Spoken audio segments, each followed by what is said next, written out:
Hello વિદ્યાર્થી મિત્રો, કેમ છો દરેક જણ? મજા?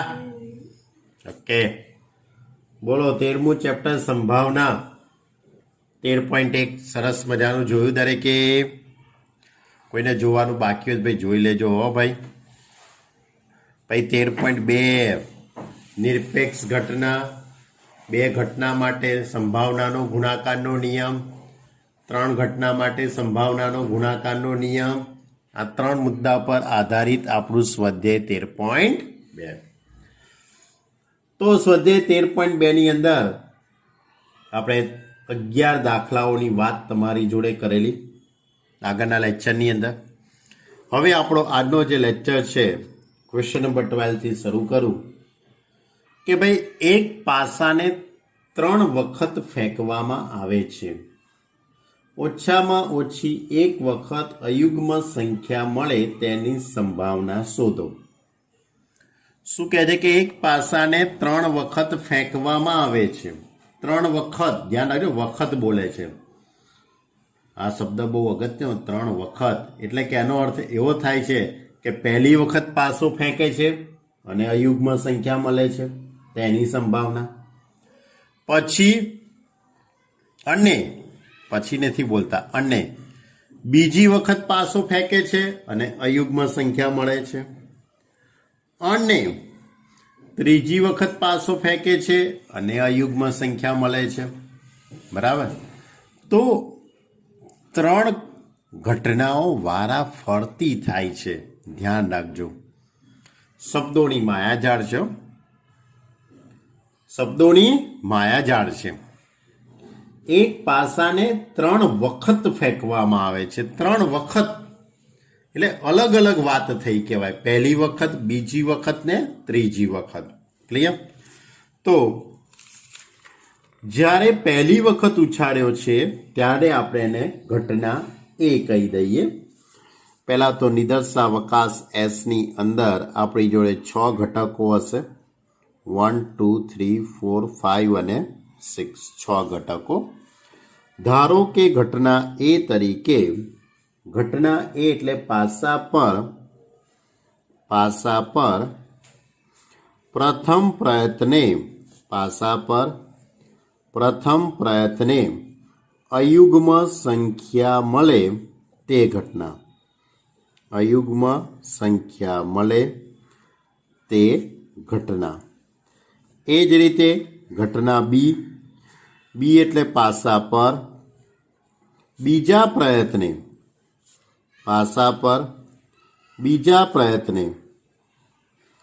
અયુગ્મ સંખ્યા મળે તે ઘટના.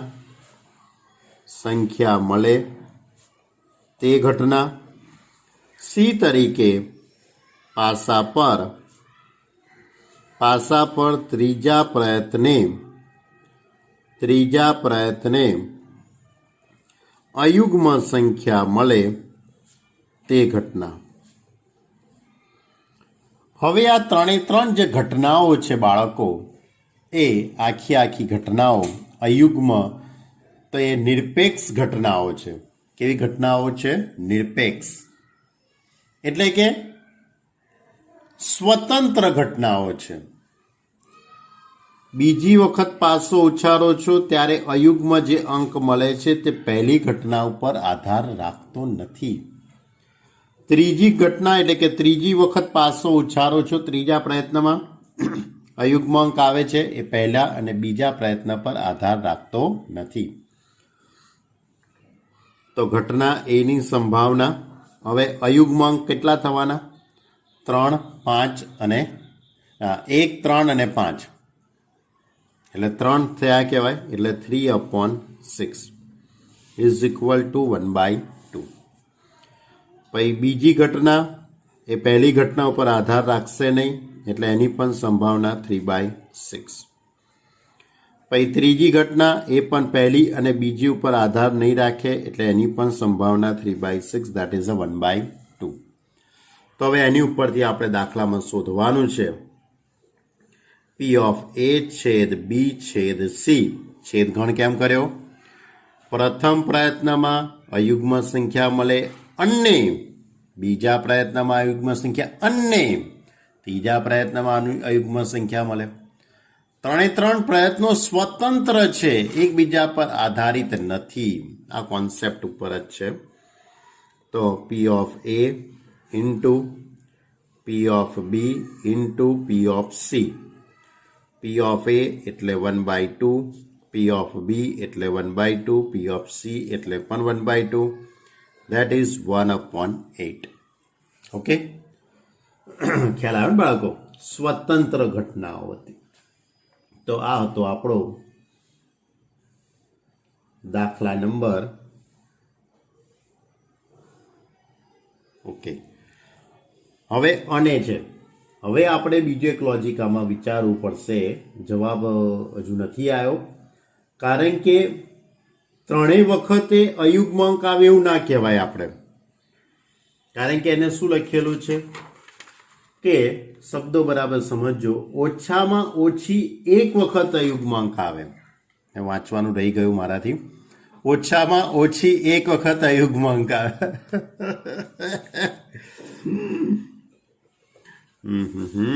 કશો વાંધો નહીં. આપણે ઓછામાં ઓછી એક વખત અયુગ્મ અંક આવે તેની સંભાવના. અયુગ્મ અંક આવે તે ઘટનાની સંભાવના. હવે આનું અર્થઘટન શું થાય બાળકો? ઓછામાં ઓછી એક વખત એટલે એક વખત પણ આવી શકે, અથવા બંને વખતે આવી શકે, અથવા ત્રણેય વખત આવી શકે.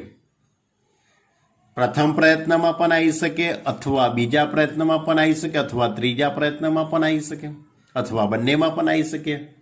તો વચ્ચે અથવા શબ્દ બોલવામાં આવે છે. એટલે પી ઓફ એ યોગ બી યોગ સી શોધવાનું છે. આપણે દાખલામાં શું શોધવાનું છે? પી ઓફ એ યોગ બી યોગ સી. પી ઓફ એ યોગ બી યોગ સી એટલે 1 - પી ઓફ એ યોગ બી યોગ સી નો હોલ ડેશ કહી શકાશે કે નહીં કહી શકાય મારાથી? એટલે કે એની ઉપરથી હું એવું કહી શકું 1 - ડ મોર્ગનનો નિયમનો ઉપયોગ કરી કાઢું, બરાબર? અથવા તો આ જ લોજિકને હું ઉપરનો જે હોલ ડેશ એટલે 1 - A dash intersection B dash intersection C dash, De મોર્ગનનો નિયમ. હવે આ નિરપેક્ષ ઘટના છે એટલે P of A dash into P of B dash into P of C dash લખી શકાશે. હવે અહીંયા છેદગણ આવશે બાળકો, અહીંયા છેદગણ આવશે. પ્રિન્ટિંગ મિસ્ટેક થઈ ગઈ પાછી. તો 1 - પી ઓફ એ ડેશ એટલે 1 - પી ઓફ એ. અહીંયા 1 - પી ઓફ બી, અહીંયા 1 - P of C. P of A એટલે 1/2 1/2 1/2 છે. એટલે એની ઉપરથી 1 - 1/2 1 - 1/2 1 - 1/2, બરાબર? આમ તો કદાચ આપણે ના શોધ્યું હોત તો ચાલત, પણ હવે શોધાઈ ગયું છે, આપણે ચેકાચેક કરતા નથી બાળકો, બરાબર? 1 - 1/2 1 - 1/2. તો 1 - 1/2 ઇન્ટુ 1/2 ઇન્ટુ 1/2 એટલે 1 - 1/4 દુ 8 એટલે તમારો જવાબ આવશે 7/8. ક્લિયર? એટલે કદાચ આપણે આ ના શોધ્યું હોત ને તો ચાલત, આની કોઈ જરૂર હતી નહીં. કશો વાંધો નહીં. શોધ્યા બાદ શોધ્યા. આપણે દાખલામાં શોધવાનું હતું એ યોગ બી યોગ સી એટલે 1 - પી ઓફ એ છેદ બી છેદ સી નો. એટલે અહીંયા આપણે સૂત્રનો ઉપયોગ કર્યો છે, અને અહીંયા આપણે દ મોર્ગનનો નિયમ, અને અહીંયા તો આપણું નિયમ છે, બરાબર છે, એનો ઉપયોગ કર્યો. જો હવે આપણે આગળનો દાખલો લઈએ. 13મો દાખલો. 13મા દાખલાની રકમ આ રીતે છે કે એક ખોખામાં 10 કાળા રંગના અને 8 લાલ રંગના દડા છે. આ તે ખોખામાંથી 2 દડા યાદચ્છિક રીતે પુરવણી સહિત પસંદ કરવામાં આવે છે. 2 દડા યાદચ્છિક રીતે પુરવણી સહિત. પુરવણી સહિત એટલે ખબર છે ને, પુરવણી સહિત એટલે કે જે દડો પસંદ કર્યો હોય પહેલા પ્રયત્ને, પ્રથમ પ્રયત્ને આપણે જે દડો પસંદ કર્યો છે તે દડો પેટીમાં પાછો મૂકી દેવાનો અને પછી બીજા પ્રયત્ને આપણે દડો પસંદ કરવાનો. એટલે કે એ અને બી આ બંને ઘટનાઓ સ્વતંત્ર થશે. આની અંદર બંનેની પસંદગી સ્વતંત્ર થવાની છે. બીજી પસંદગી પહેલી પસંદગી ઉપર આધાર ન રાખે. બરાબર. તો આપણો આમાં પહેલો દાખલો છે કે બંને દડા લાલ રંગના હોય તેની સંભાવના શોધો. તો પેટીની અંદર 10 કાળા 8 લાલ એમ કહીને કુલ 18 દડાઓ છે. પહેલો દાખલો છે કે બંને દડા લાલ રંગના હોય તેની સંભાવના. એ તરીકે પ્રથમ પ્રયત્ને લાલ રંગનો દડો પસંદ થાય, બી તરીકે બીજા પ્રયત્ને લાલ રંગનો દડો પસંદ થાય તે ઘટના. તો પ્રથમ પ્રયત્ને લાલ રંગનો દડો પસંદ થાય તેની સંભાવના એટલે P of A is equal to લાલ રંગના કેટલા દડા છે 8, તો 8માંથી 1ની પસંદગી, કુલ 18 દડા છે 18માંથી 1ની પસંદગી એટલે 8/18, 8/18 એટલે 4/9 થઈ જશે. હવે બીજા પ્રયત્ને લાલ રંગનો દડો પસંદ થાય તો પણ તમે પહેલા પ્રયત્ને જે લાલ રંગનો દડો પસંદ કર્યો છે તે અંદર પાછો મૂકી દેવાનો. તો હવે પેટીમાં ફરીથી 18 દડાઓ જ થઈ જવાના અને લાલ 8ના 8 જ થઈ જવાના. એટલે શું થઈ જશે 8C1/18C1 એટલે 8/18 ઇઝ ઇક્વલ ટુ 4/9. આ કઈ ઘટના થઈ કહેવાય? પુરવણી સહિત. હવે આપણો પ્રશ્ન છે કે બંને દડા લાલ રંગના પસંદ થાય એટલે પહેલા પ્રયત્ને પણ લાલ અને બીજા પ્રયત્ને પણ લાલ. એટલે પી ઓફ એ છેદ બી બરાબર P of A into P of B એટલે 4/9 ઇન્ટુ 4/9 એટલે ચોખ્ખું 16/9 81. ક્લિયર? ચલો હવે આમાં બીજો દાખલો. હવે આપણો જે બીજો દાખલો છે એ આ રીતે છે. પહેલો દડો કાળા રંગનો અને બીજો દડો લાલ રંગનો હોય. પહેલો દડો એટલે ધારી લઈએ કે ધારો કે હવે આને ધારો કે આપણે સી નામ આપી દઈએ, કારણ કે એક વખત એ અપાઈ ગયું એટલે ફરીથી નામ આપતા નથી. કારણ કે 3 દાખલા તો એક સાથે પરીક્ષામાં પૂછાવાના નથી. 3 દાખલા એક સાથે પરીક્ષામાં પૂછાવાના નથી, કોઈ પણ એક જ પૂછાવાનો છે. પહેલો દડો કાળા રંગનો હોય એટલે પ્રથમ દડો કાળા રંગનો પસંદ થાય તે ઘટના. કાળા રંગનો પસંદ થાય તે ઘટના. અને ડી તરીકે બીજો દડો લાલ રંગનો પસંદ થાય તે ઘટના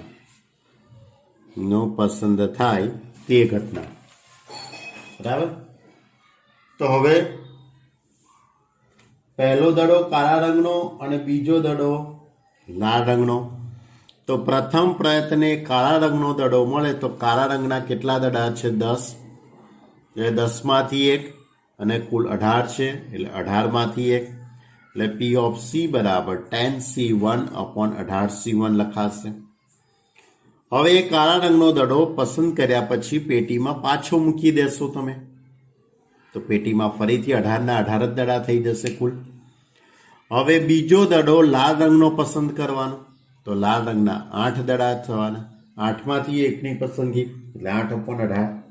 તો ઘટના સી અને ઘટના ડી ની સંભાવના આ રીતે લખી શકાય. ઘટના સી ની સંભાવના પ્રથમ દડો કાળા રંગનો તો 10 કાળા દડા છે એટલે 10માંથી 1 અને ટોટલ 18 એટલે 18C1 એટલે 10/18 એટલે 5/9. હવે ઘટના ડી.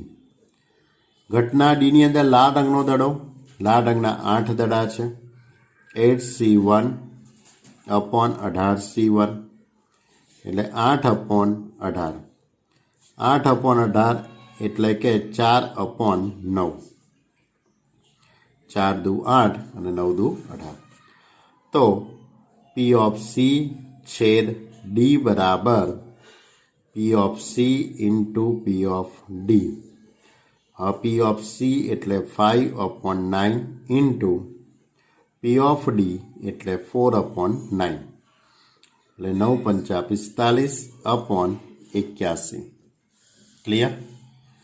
તો આ હતો આપણો ક્વેશ્ચન નંબર 2. ચલો હવે આની અંદર ત્રીજો દાખલો. આમાં ત્રીજો દાખલો છે. ત્રીજો દાખલો આ રીતે છે કે તેમાંનો એક દડો કાળા રંગનો અને અન્ય દડો લાલ રંગનો હોય. એક દડો કાળા રંગનો હોય અને અન્ય દડો બીજા રંગનો હોય એવી વાત કરી છે. એટલે એનો અર્થ એવો થયો કે અહીંયા મારે બે શક્યતાઓ વિચારવી પડશે. એક શક્યતા એવી હશે કે પ્રથમ પ્રયત્ને કાળા રંગનો દડો થયો હોય પસંદ અને બીજા પ્રયત્ને લાલ રંગનો દડો પસંદ થાય. અને બીજી શક્યતા થશે કે ધારો કે પ્રથમ પ્રયત્ને લાલ રંગનો દડો પસંદ થાય અને બીજા પ્રયત્ને કાળા રંગનો દડો પસંદ થાય. ખ્યાલ આવે છે વિદ્યાર્થી મિત્રો? અહીંયા મારે બે શક્યતાઓ વિચારવી પડશે કારણ કે રકમની અંદર કોઈ ક્રમ લખ્યો નથી. બરાબર. જ્યારે ઉપરના બંને દાખલામાં ક્રમ લખેલો કે પહેલા કાળા રંગનો દડો અને બીજો દડો લાલ રંગનો, એટલે ત્યાં ક્રમનું મહત્વ હતું. જ્યારે અહીંયા જે શબ્દો લખેલા છે એમાં ક્રમનું મહત્વ જળવાતું નથી. એટલા માટે મારે અહીંયા બે શક્યતાઓ વિચારવી પડી. ધારો કે પહેલી શક્યતા, ધારો કે C બરાબર પ્રથમ પ્રયત્ને કાળા રંગનો દડો પસંદ થાય તે ઘટના અને D તરીકે બીજા પ્રયત્ને લાલ રંગનો દડો પસંદ થાય તે ઘટના. હવે પ્રથમ પ્રયત્ને કાળા રંગનો દડો એટલે 10/1 અને 18C1 એટલે 10/18 એટલે 5/9 અને બીજા પ્રયત્ને લાલ રંગનો દડો પસંદ થાય તો લાલ રંગના 8 દડા છે, 8/1 અને 18/1 એટલે 8/18 4/9. હવે આપણે દાખલામાં P of C છેદ D પહેલાં શોધી કાઢીએ એટલે P of C into P of D એટલે 5/9 4/9 એટલે 20/81. હવે બીજી શક્યતા છે કે ધારો કે પ્રથમ પ્રયત્ને લાલ રંગનો દડો અને બીજા પ્રયત્ને કાળા રંગનો દડો.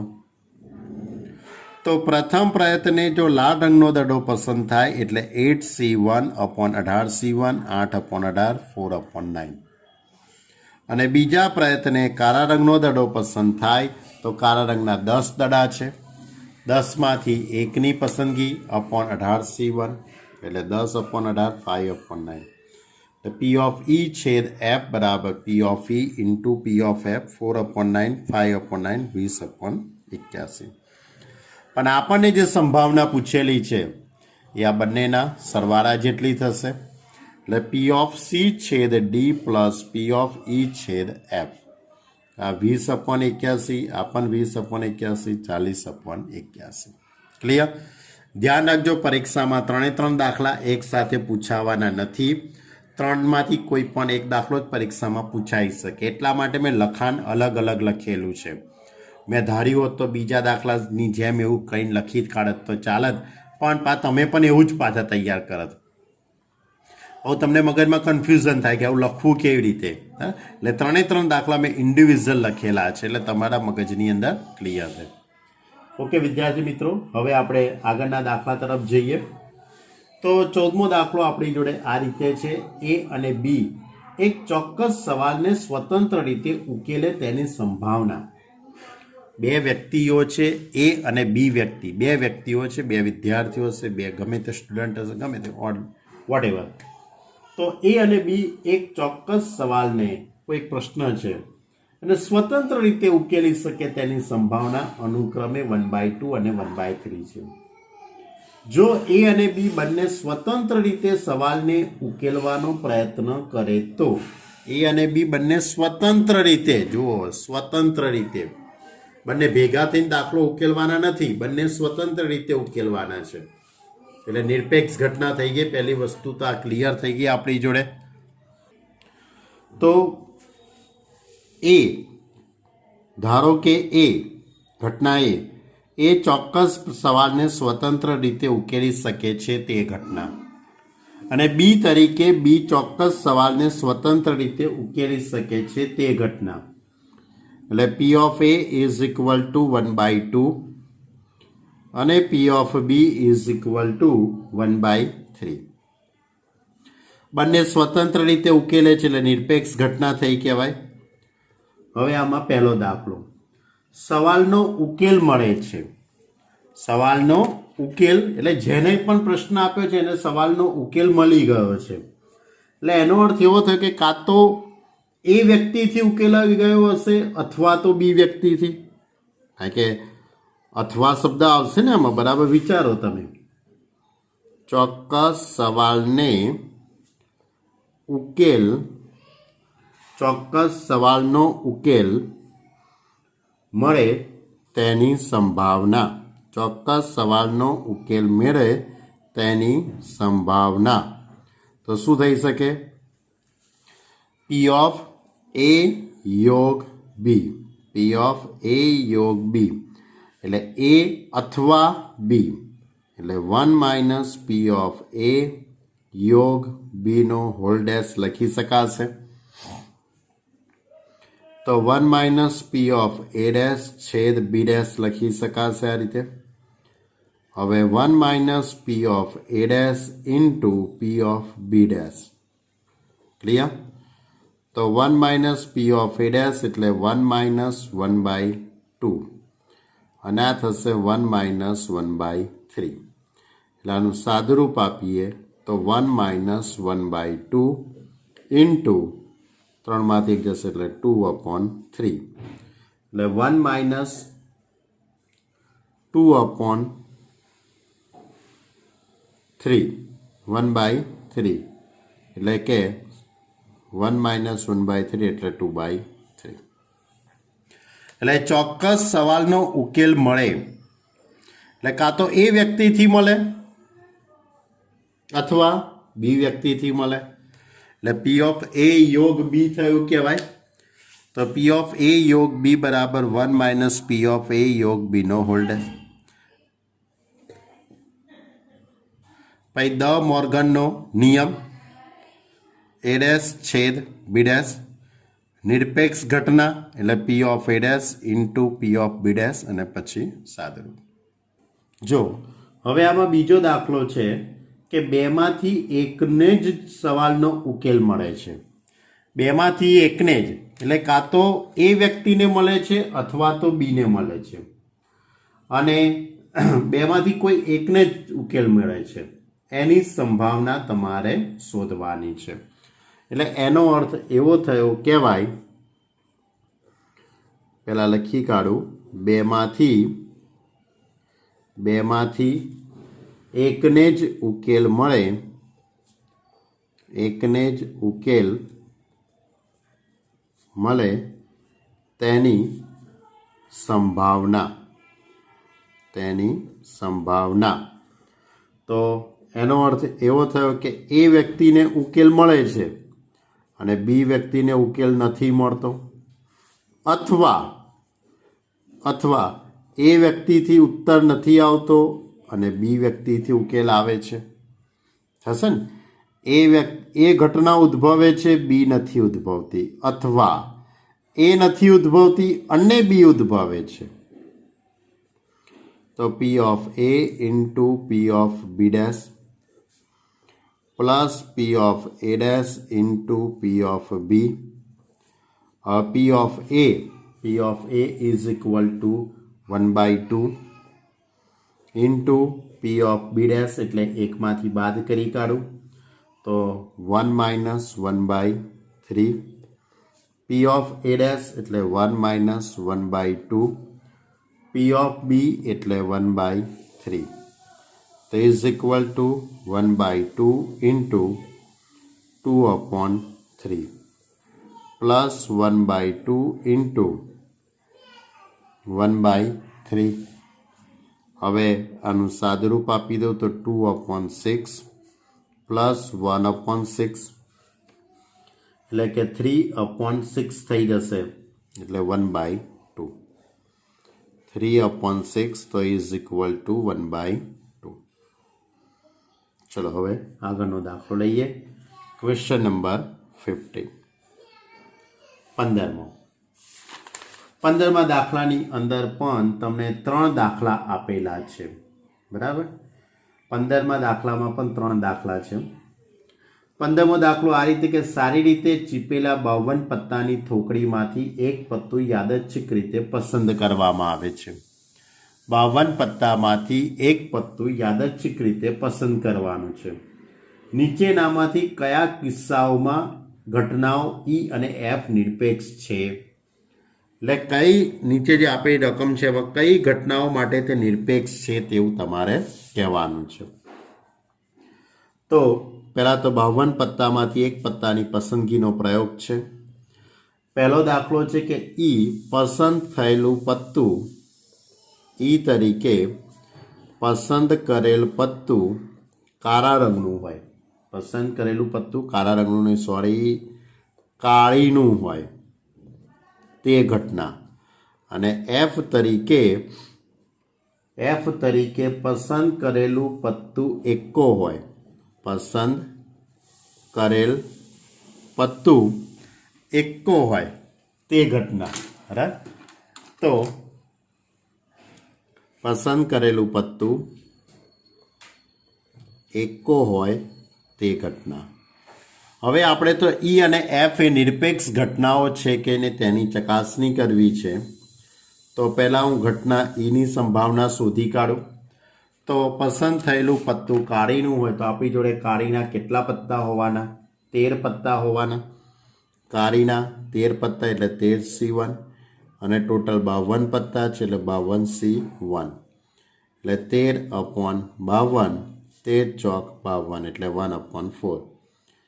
પસંદ થયેલું પત્તું એકાનું હોય તો એકાના કેટલા પત્તા છે? 4 પત્તા થવાના એટલે 4C1/52C1 એટલે 4/52 એટલે 13 ચોક 52 એટલે 1/13. હવે પસંદ થયેલું પત્તું કાળીનું અને પસંદ થયેલું પત્તું એકાનું હોય એટલે કાળીનું પણ હોય અને એકાનું હોય એટલે P/E/F. P/E/F તો એવું પત્તું કેટલું હોવાનું? એક જ પત્તું હોવાનું એટલે 1C1/52C1 એટલે 1/52.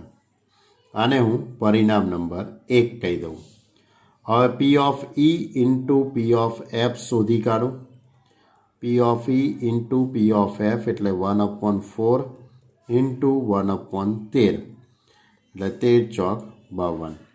આને પરિણામ નંબર શું કહી દઈએ? 2. તો પરિણામ નંબર 1 અને 2 પરથી કહી શકાય કે P/E/F is equal two P/E/P/F. બરાબર. માટે ઈ અને એફ એ નિરપેક્ષ ઘટનાઓ છે.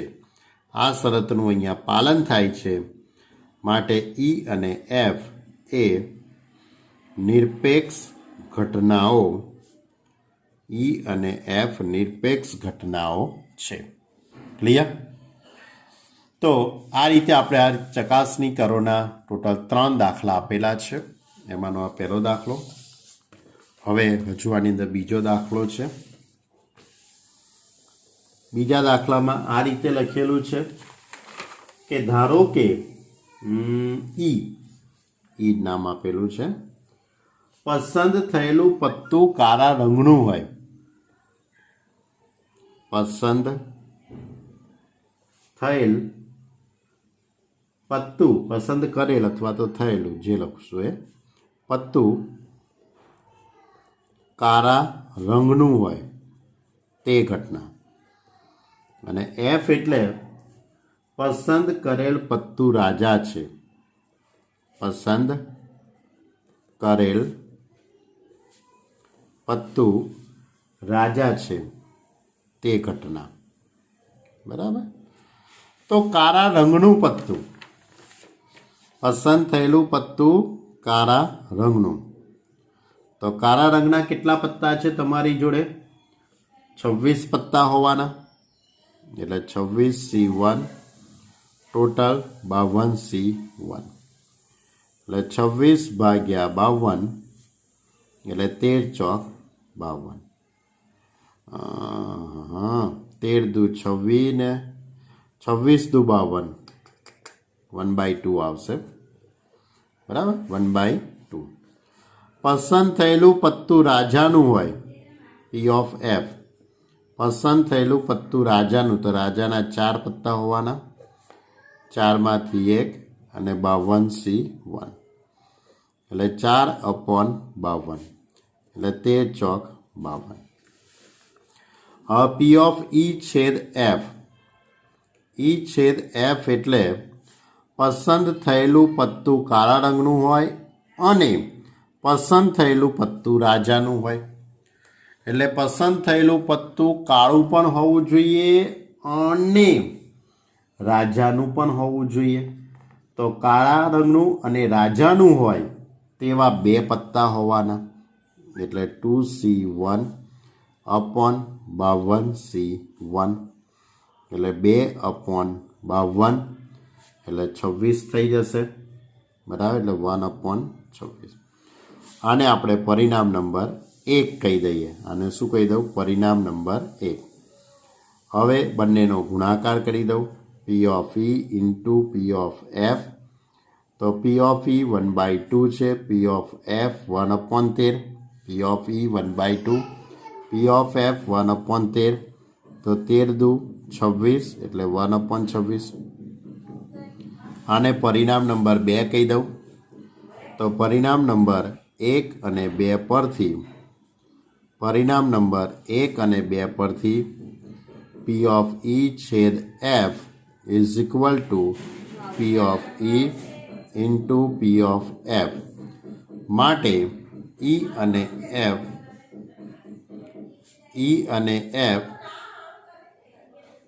નિરપેક્ષ ઘટના છે. માટે E અને F એ નિરપેક્ષ ઘટના છે. ચલો હવે આમાં ત્રીજો દાખલો આપ્યો છે બાળકો. આમાં ત્રીજો દાખલો છે પસંદ થયેલું પત્તું રાજા અથવા રાણીનું છે અને F તરીકે લખ્યું છે કે પસંદ થયેલું પત્તું રાણી અથવા ગુલામ છે. શું લખ્યું છે? E તરીકે પસંદ થયેલું પત્તું રાજા અથવા રાણીનું છે અને F તરીકે લખ્યું છે પસંદ થયેલું પત્તું રાણીનું હોય અથવા તો ગુલામનું હોય. તો બાળકો રાજા અથવા રાણીના આપણે પત્તા વિચારીએ તો 52 પત્તામાંથી 8 પત્તા રાજાના, 4 રાજાના અને 4 રાણીના, એટલે 8 પત્તા હોવાના. એટલે કે પસંદ થયેલું પત્તું રાજા અથવા તો રાણીનું હોય તો 8માંથી 1 અને કુલ 52 છે એમાંથી 1, એટલે 8/52. 8/52 એટલે કે 2/13. હવે પસંદ થયેલું પત્તું રાણી અથવા ગુલામ, રાણી અથવા ગુલામ. તો P of F is equal to રાણી અથવા ગુલામ. તેના પણ ગુલામે 4 જ હોવાના, 4 રાજા, 4 રાણી ને 4 ગુલામ, બરાબર. તો એવા પત્તા કેટલા થવાના? 8 જ થવાના, એટલે 8C1 અપોન 52C1, એટલે 8/52 તો ઇઝ ઇક્વલ ટુ 2/13. હવે આ બંનેનો છેદગણ વિચારો.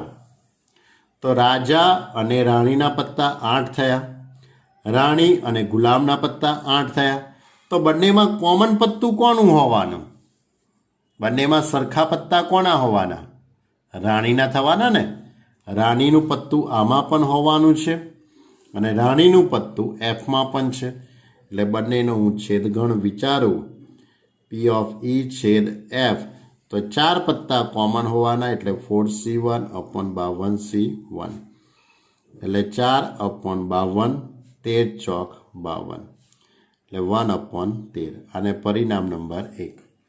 હવે તમે આ બંનેનો ગુણાકાર કરી કાઢો. પી of E into P of F એટલે 2/13 2/13 એટલે 4/169 થઈ જશે. બંને સરખા થતા નથી, એટલે નિરપેક્ષ ઘટનાઓ નથી. જો હવે આગળનો દાખલો 16મો દાખલો. એક છાત્રાલયમાં 60% વિદ્યાર્થીઓ હિન્દી સમાચાર પત્ર વાંચે છે, 40% અંગ્રેજી સમાચાર પત્ર વાંચે છે અને 20% હિન્દી અને અંગ્રેજી બંને સમાચાર પત્ર વાંચે છે. એક વિદ્યાર્થી યાદચ્છિક રીતે પસંદ કરવામાં આવ્યો. એમાં પહેલો દાખલો કે હિન્દી કે અંગ્રેજી પૈકી એક પણ સમાચાર પત્ર વાંચતો ન હોય તેની સંભાવના. હિન્દી પણ નથી વાંચતો અને અંગ્રેજી પણ નથી વાંચતો. અને બી આપ્યું છે કે જો તે હિન્દી સમાચાર પત્ર વાંચતો હોય તો તે અંગ્રેજી સમાચાર પત્ર વાંચે તેની સંભાવના. અને સી તરીકે આપ્યું છે કે જો તે અંગ્રેજી સમાચાર પત્ર વાંચતો હોય તો તે હિન્દી સમાચાર પત્ર વાંચે છે તેની સંભાવના. ટોટલ 3 દાખલા આપેલા છે. આમાં પણ 3 દાખલા આપેલા, પણ 3 ઘણા સહેલા લાગે છે મને.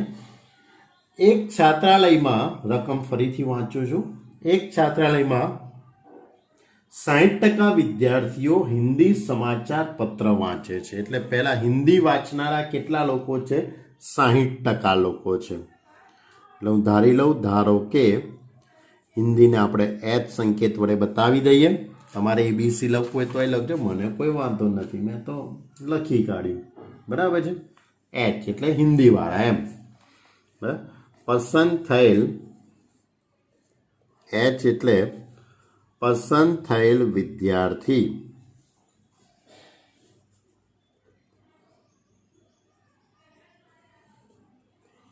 પસંદ થયેલ વિદ્યાર્થી હિન્દી સમાચાર પત્ર વાંચે છે.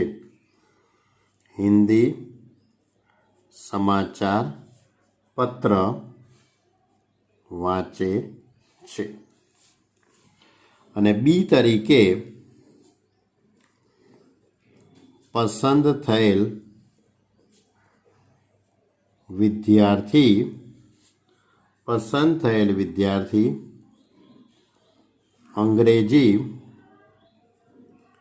અંગ્રેજી સમાચાર પત્ર વાંચે છે. બરાબર. તો અંગ્રેજી માટે ઈ કહી દઉં, મજા આવે ને થોડું. તો પી ઓફ એચ બરાબર, હવે હિન્દી વાંચનારા કેટલા લોકો છે? 60%.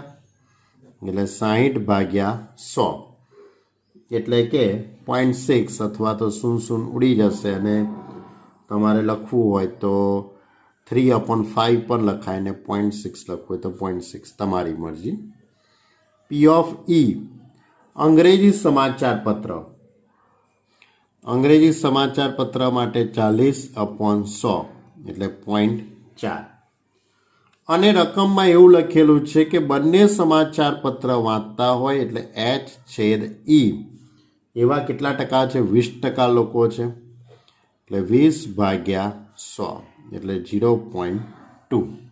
ક્લિયર? ચલો હવે પહેલો દાખલો એવો છે કે પસંદ કરેલ વિદ્યાર્થી હિન્દી કે અંગ્રેજી પૈકી એક પણ સમાચાર પત્ર વાંચતો ન હોય તેની સંભાવના. હિન્દી અને અંગ્રેજી પૈકી એક પણ સમાચાર પત્ર વાંચતો નથી.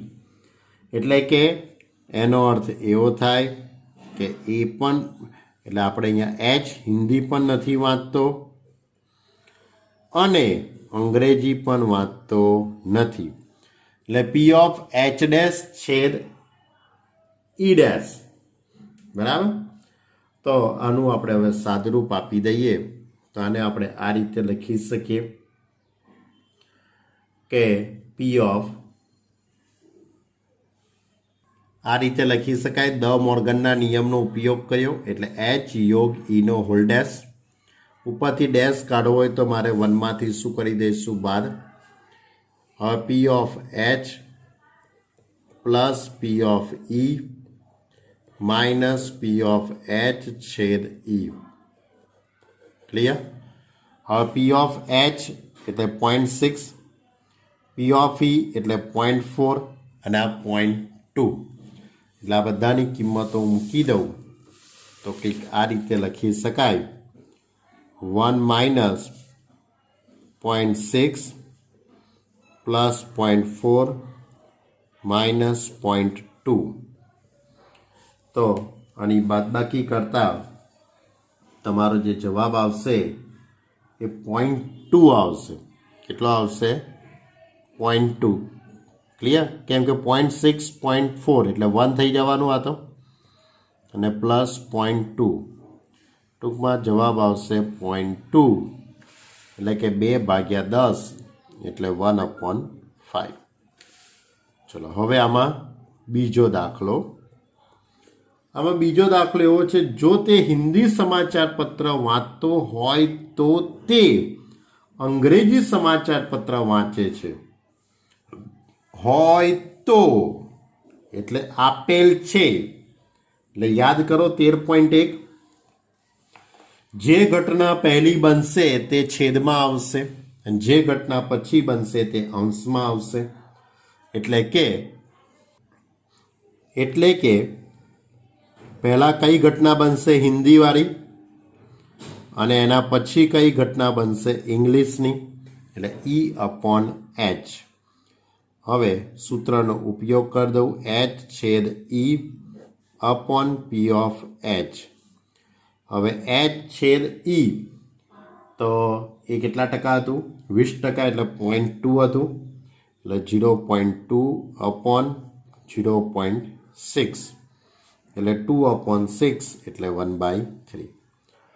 હવે આમાં ત્રીજો દાખલો છે, જો તે અંગ્રેજી સમાચાર પત્ર વાંચતો હોય, બરાબર, જો તે અંગ્રેજી સમાચાર પત્ર વાંચતો હોય તો તે હિન્દી સમાચાર પત્ર વાંચે તેની સંભાવના કેટલી? બરાબર. એટલે કે અંગ્રેજી સમાચાર પત્ર તે વાંચે છે એટલે ઈ નીચે આવશે, અને હિન્દીની શોધવાની છે સંભાવના એટલે H ઉપર આવશે. તો P ઓફ H છેદ E/P ઓફ E. તો H છેદ E એની સંભાવના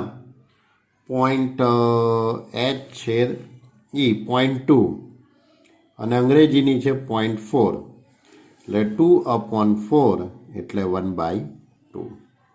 ક્લિયર? તો આ હતો આપણો કયો દાખલો? 16મો દાખલો. હવે રકમની અંદર તમને છેલ્લે 17 અને 18 એ MCQ આપેલા છે, એની વાત કરી લઈએ. તો 17મો MCQ આ રીતે કે પાસાઓની જોડને ફેંકવામાં આવે તો તે પ્રત્યેક પાસા પર યુગ્મ અવિભાજ્ય સંખ્યા મળે તેની સંભાવના કેટલી? શું કહેવા માંગે છે MCQ? બરાબર સમજો બાળકો. પાસાઓની જોડને ફેંકવાની છે. પાસાઓની જોડ ફેંકો એટલે 36 ઘટકો થવાના છે, આપણને ખ્યાલ છે.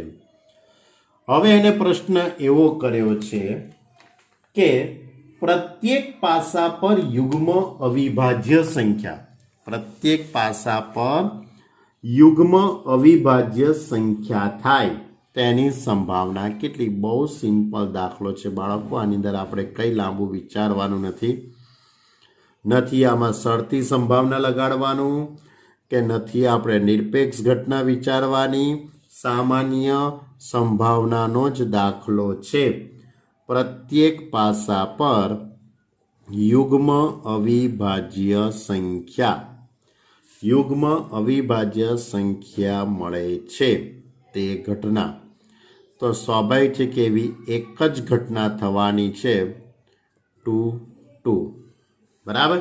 એવો એક જ જોડ થવાની જે યુગ્મ પણ હશે અને અવિભાજ્ય પણ હશે.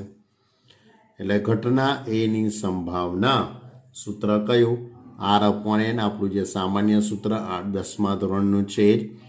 એટલે 1/36. બરાબર. એટલે કે સાચો વિકલ્પ કયો આવશે જવાબમાં? D. સાચો વિકલ્પ જવાબમાં કયો આવશે? ડી. ક્લિયર? હવે 18મો MCQ. તો નીચેના પૈકી કયા વિકલ્પ માટે ઘટનાઓ A અને B નિરપેક્ષ થશે? A અને B ઘટનાઓ નિરપેક્ષ થશે કોના માટે? એ તમારે કહેવાનું છે. પહેલો વિકલ્પ છે A અને B પરસ્પર નિવારક છે.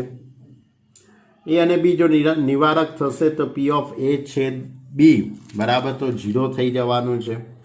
એટલે મને નથી લાગતું એટલે એ તો 0 થઈ ગયું કહેવાય, એટલે શક્ય થવાનું નથી. કારણ કે નિરપેક્ષ થવા માટે તો શું થવું જોઈએ? P ઓફ A છેદ B is equal two P of A into P of B. આ શરતનું પાલન થવું જોઈએ.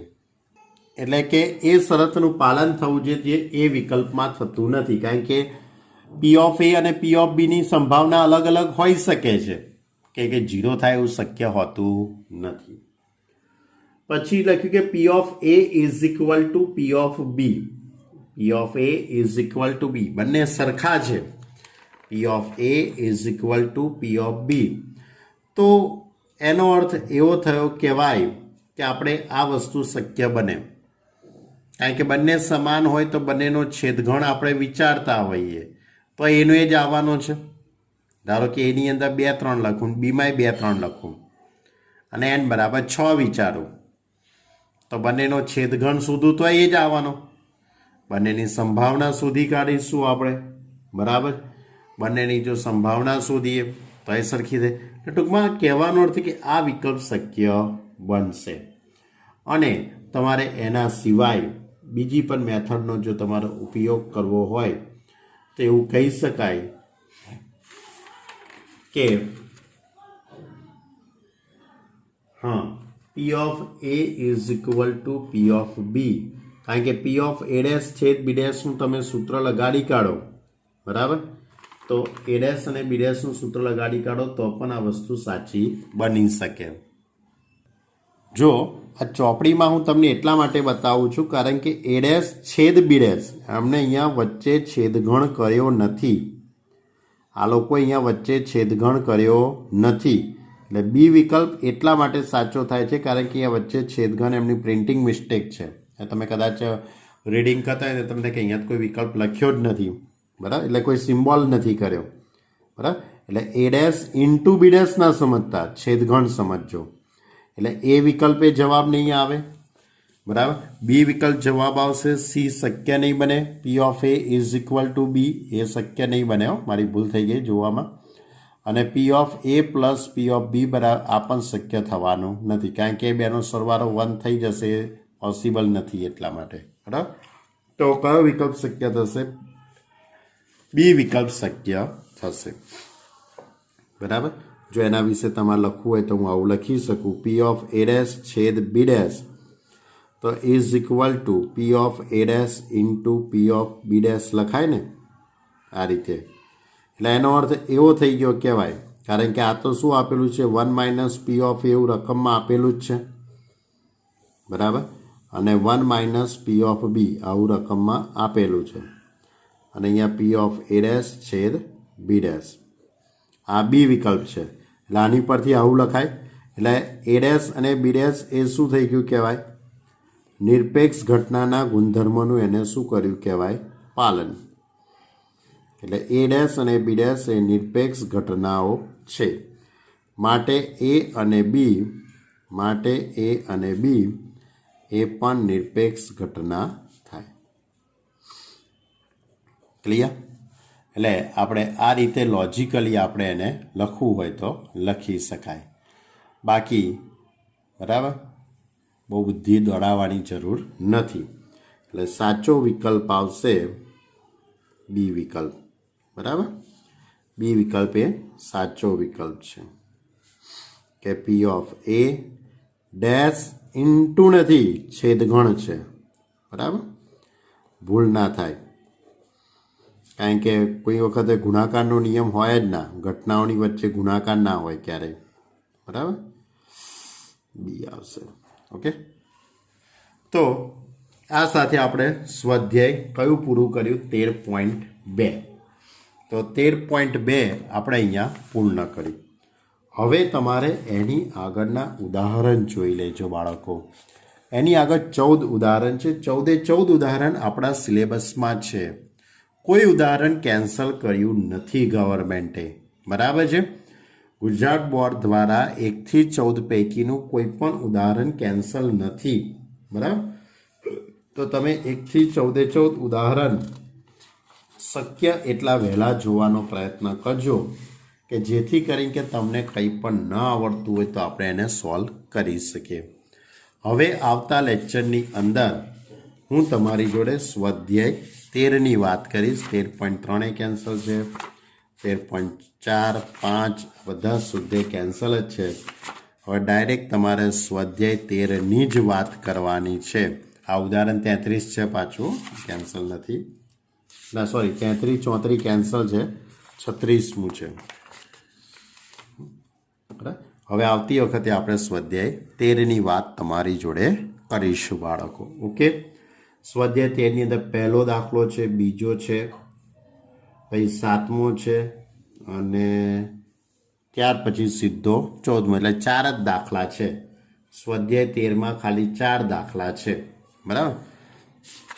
ક્લિયર. અને 17, 18, 19 3 MCQ છે. એટલે આવતી વખતે આપણે સ્વાધ્યાય 13ની વાત કરીશું. પણ એ પહેલાં તમે ઉદાહરણ જોઈ લેજો બાળકો.